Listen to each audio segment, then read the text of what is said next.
ताकि तुम फिर बाद में तुम महापुरुष हो जाते हो। कोई एक हॉलीडे किसी औरत के नाम पे ना हुआ। औरतें रही बच्चे पालती 14-14 और ये बन गए महापुरुष। फिर कहते हैं औरतें बुद्ध क्यों ना हुई। अरे भैया, जब वो तुम्हारे इतने बच्चे पाल रही थी, तुम बच्चा दे ही देते हो। तुम्हें बंगाली बाबाओं ने मर्दाना ताकत तो दे दी, अकल तो न दी कभी।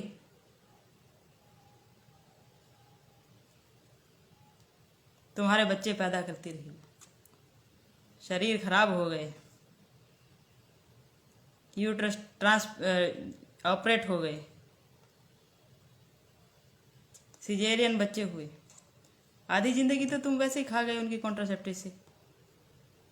बनने थे स्पर्म निरोधक, बन गए गर्भ निरोधक, तो तुम उनकी जिंदगी को खा गए हो। आज का पूरा बहुत बुरा मत मानना मेरी बातों का। मुझे बहुत अच्छा देश चाहिए, मुझे अच्छा वातावरण चाहिए, मजबूरी है मेरी। अब मैं पैदा हो गई हूँ यहाँ, तो मुझे अपने रहने लायक तो बनाना है इसको।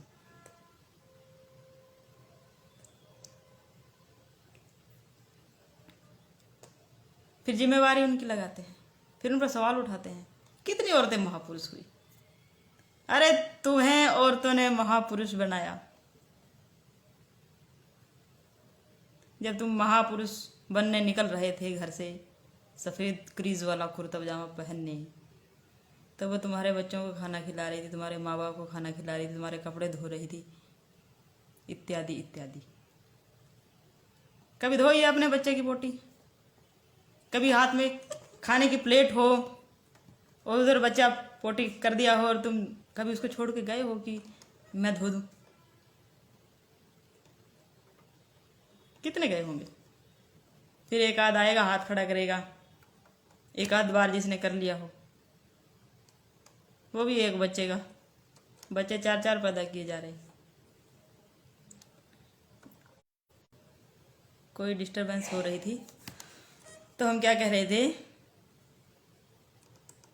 फिर तुम पूछते हो औरतें महापुरुष नहीं हुई।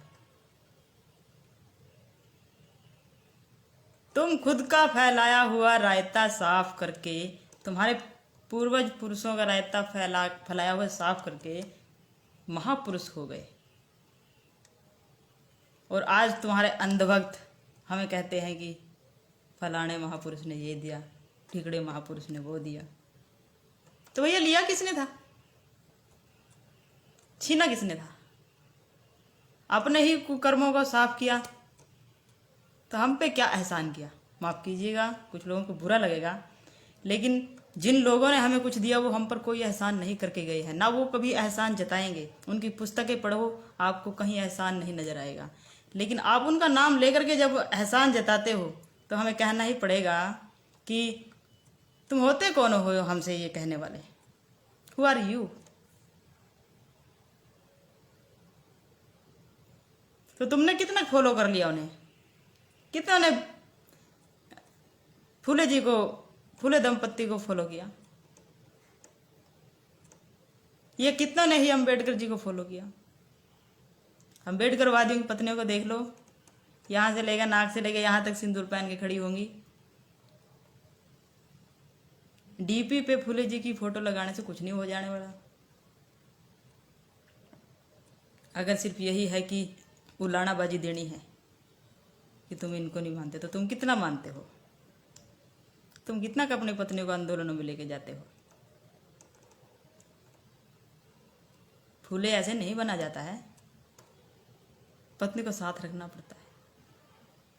पत्नियां सावित्रियां होंगी, बशर्ते पति तो फूले हो।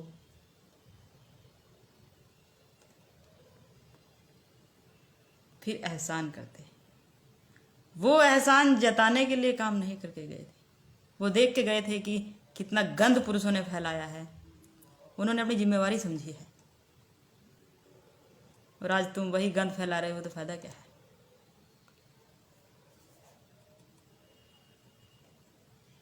फिर कहते हो औरतें महापुरुष नहीं होती।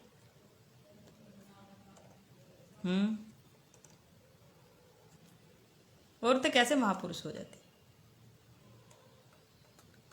तूने पेट में मारा, पैदा होने से पहले मारा, मारा कि नहीं मारा? फिर पैदा करने के बाद मारा, गर्भ में मारा, फिर पैदा करके मारा, दूध में डुबा के मारा, रेत में दबा के मारा, गला दबा के मारा, ऑनर किलिंग करके मारा, एसिड अटैक करके मारा, बलात्कार करके मारा, शरीर में ईंट पत्थर घुसा के मारा, दहेज के लिए मारा, तंदूर में घुसा करके मारा, भून डाला। जब हमारे लिए खुद को बचाने का ही संघर्ष अभी बचा हुआ है, तो महापुरुष बनने का सवाल कहाँ से आ जाता है? जिनके लिए जिंदगी जीने को ही अभी इतना बड़ा संघर्ष है, अपना जीवन कैसे बचाएं? वो महापुरुष कैसे हो जाएं? कौन होने देगा महापुरुष? कौन से वृक्ष के नीचे बैठे हैं बता तो दो। तुम तो एक महिला को टॉयलेट में नहीं बैठने देते, तुम तो गीदड़ों की तरह एक महिला टॉयलेट में बैठी क्या, और तुम झपट पड़े।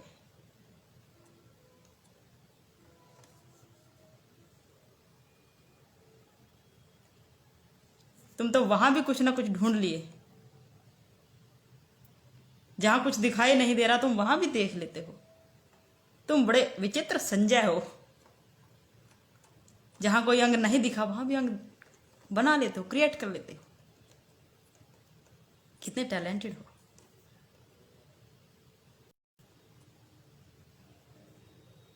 फिर कहते हो औरतें महान हैं। औरतें महान हैं, लेकिन नारीवादी बर्दाश्त नहीं। जो किचन में लगी है गर्मी सर्दी, तुम्हारे बच्चों के पालन लालन में लगी है, तुम्हें बुढ़ापे तक जो है, सॉरी बीच में इंटरप्शन हो रहा है, कुछ प्रॉब्लम है आई थिंक, जो तुम्हारे घर के काम कर रही हैं वो तुम्हें अच्छी लगती है, जो तुम्हारा शोषण, लेकिन वही कोई उसके हक में बोलने वाली अगर महिला आ गई तो तुम्हें बुरी लगेगी। मुझे लगता है, सॉरी। तो प्लीज़ हमारे रहने लायक इस दुनिया को बनाइए, और पुरुषों से मेरा निवेदन है कि महापुरुष बनिए, रायता साफ करिए, उलाहने मत दीजिए, औरतों को भी साथ रखिए, अच्छा लगेगा। हमें पुरुष बहुत अच्छे लगते हैं, हमें पुरुषों से कोई नफरत नहीं है, हमें भी पुरुष चाहिए।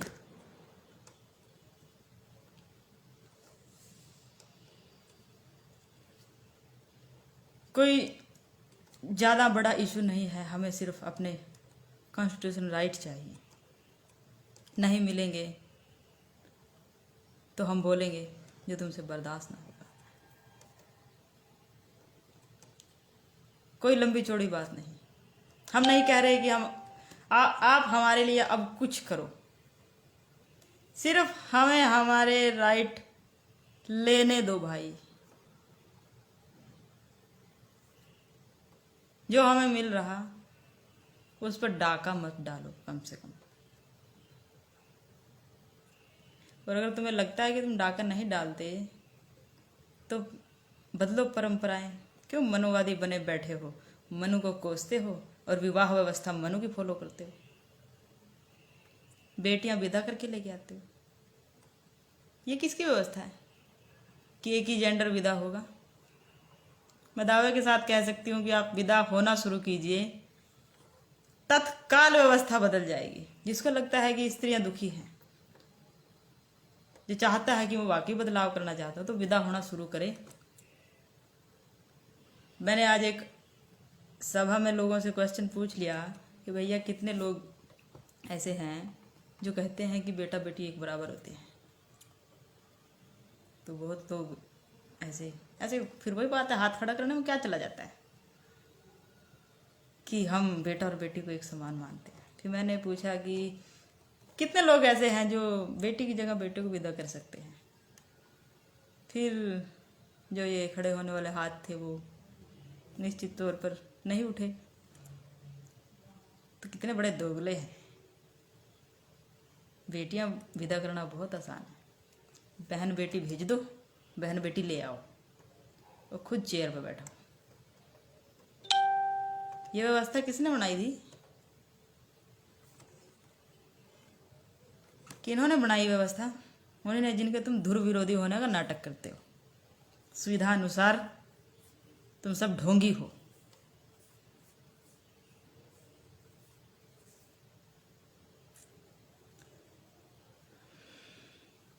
खैर, मुझे लगता है अब मुझे चलना चाहिए। Happy women's day. जितने भी लोग अभी माँ बहन की गालियाँ देना छोड़ चुके हैं, उन सब के घरों में माता बहनें हैं, इसलिए उन सबको हैप्पी वीमेंस डे। और जिन लोगों ने नहीं छोड़ा है वो अच्छी अच्छी फ़ोटो शेयर कीजिए। एक दिन के लिए नारियों का सम्मान कीजिए। सच्चाई सामने आकर रहती है। बहुत ज़्यादा दिन ड्रामे नहीं चलते। जागरूकता आ रही है और आ जाएगी। हमें विश्वास है कि आज नहीं तो कल, जो लोग हमें आज नहीं समझते वो कल ज़रूर समझ लेंगे। निश्चित तौर पर अच्छा समय आएगा, हम ऐसी उम्मीद लगाकर चलते हैं। तो आपसे विदा लेते हैं। गाना कैसा लगा ये ज़रूर बताइएगा। मैं पहले कह चुकी हूँ कि मुझे लिखना लिखना बहुत अच्छा नहीं आता है, फिर भी जो फील होता है वो लिख देती हूँ, अच्छा या बुरा जैसा भी। बहुत कुछ मैंने कहा है, लेकिन यकीनन कुछ झूठ नहीं बोला है। इस स्थिति को बदलने के लिए, और अगर आप चाहते हैं कि औरतें आगे आए, अगर आप औरतों की जिम्मेवारी फिक्स करते हैं, तो प्लीज़ आप जो औरतों को काम आपने दे रखे हैं वो उनको जो है आप लीजिए। आगे आपको आना है।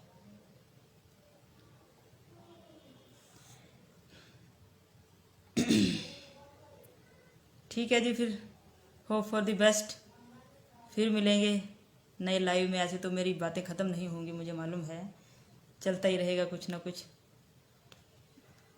हम दोबारा मिलेंगे अच्छी अच्छी बातों के साथ।